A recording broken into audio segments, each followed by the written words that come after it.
Bonjour, bienvenue dans cette courte vidéo sur les opérations de base et l'installation de la pompe Mark III édition Watson. Voici donc les principales caractéristiques de la nouvelle pompe Mark III édition Watson. Elle est désormais 30% plus légère et 20% plus compacte. La première étape consiste à trouver un site de pompage sécuritaire et accessible situé près d'une source d'eau. Les outils nécessaires pour faire fonctionner la pompe Mark III édition Watson sont les suivants.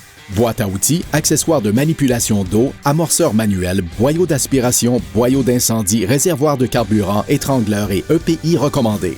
WaterAxe suggère un rapport de mélange de carburant de 51 en utilisant une huile synthétique conçue pour des moteurs 2 temps refroidis à l'air. Notez que la consommation de carburant varie en fonction de l'altitude, de la pression barométrique et de la position de l'accélérateur. Maintenant que vous avez tout ce dont vous avez besoin, vous êtes prêt à installer la pompe. L'utilisation d'un outil comme la tige de la clé à bougie pour enfoncer le roulement à billes dans le raccord rapide de carburant permettra de purger l'air de la conduite de carburant. L'utilisation d'objets tels qu'une branche ou un crayon peut provoquer la rupture de pièces et le blocage de la vanne à billes à connexion rapide. Appuyez fermement le raccord de la conduite de carburant sur celui de la pompe et tournez-le pour le verrouiller en place. Vérifiez le bon fonctionnement du clapet de pied en appuyant sur la valve à ressort située en bas. Assurez-vous que le clapet de pied est fermement fixé au boyau d'aspiration. Il doit être serré à la main. Accélérez l'amorçage de la pompe en immergeant le boyau d'aspiration dans l'eau avant de le fixer à l'entrée de la pompe. Utilisez une main pour maintenir le boyau d'aspiration à niveau et droit pour soulager la pression sur le filetage.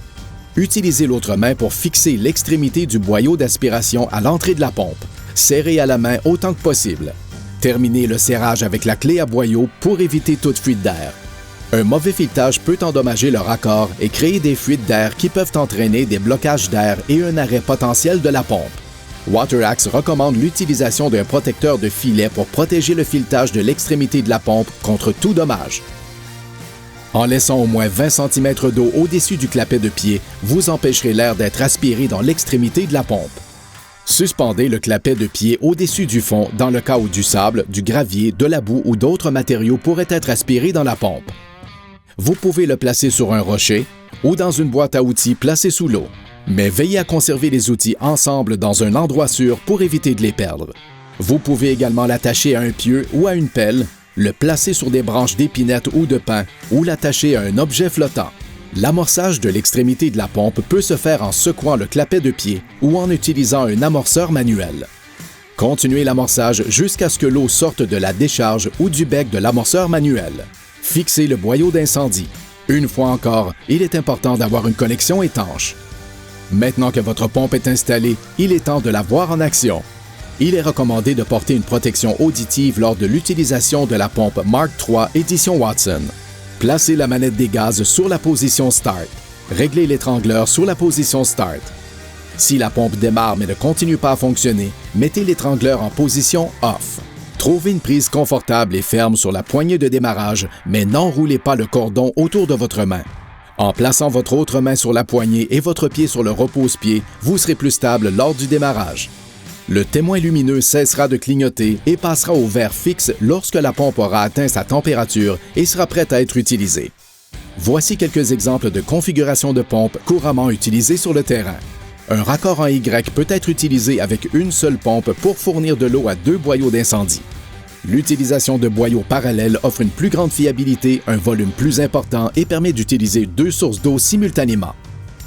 Une configuration en tandem peut être introduite pour compenser l'élévation et la distance lorsqu'une pression suffisante ne peut être obtenue.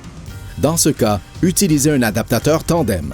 Pour prolonger la durée de vie du moteur, laissez la pompe tourner au ralenti pendant au moins 2 minutes avant de l'arrêter. Évitez tout contact avec le silencieux après avoir utilisé la pompe pour éviter toute brûlure ou blessure. Videz la pompe après utilisation. Après avoir pompé de l'eau salée ou saumâtre, il est également important de rincer la pompe à l'eau douce. Videz la conduite de carburant dans le réservoir de carburant pour éviter les fuites pendant le transport. Serrez le bouchon du réservoir de carburant pour éviter les déversements pendant le transport.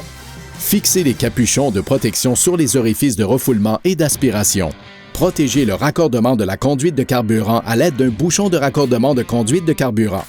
Si la pompe ne démarre pas ou fonctionne mal, suivez les étapes de dépannage de base suivantes. Assurez-vous que la conduite de carburant est exempte de bulles d'air ou de contamination. Assurez-vous qu'il y ait une étincelle. Lorsque vous vérifiez s'il y a une étincelle, observez la couleur de la bougie. Si le mélange air-carburant est trop pauvre, la bougie sera blanche et s'il est trop riche, elle sera noire. En gardant un filtre à air propre, on assure un bon flux d'oxygène dans le carburateur. Retirez l'extrémité de la pompe et vérifiez qu'il n'y a pas de blocage. Lors de la remise en place de l'extrémité de la pompe, n'utilisez que la pression des doigts pour fixer le collier de serrage. Si l'ensemble de recul ne fonctionne plus, retirez le démarreur à rappel pour exposer la poulie de démarrage manuel. Ensuite, il est important d'effectuer une rotation du déflecteur du ventilateur et de replacer les 3 boulons qui maintiennent celui-ci et le capot en place. Remettez le site de pompage dans l'état où vous l'avez trouvé. Ramassez et enlevez les ordures et les détritus avant de quitter le site.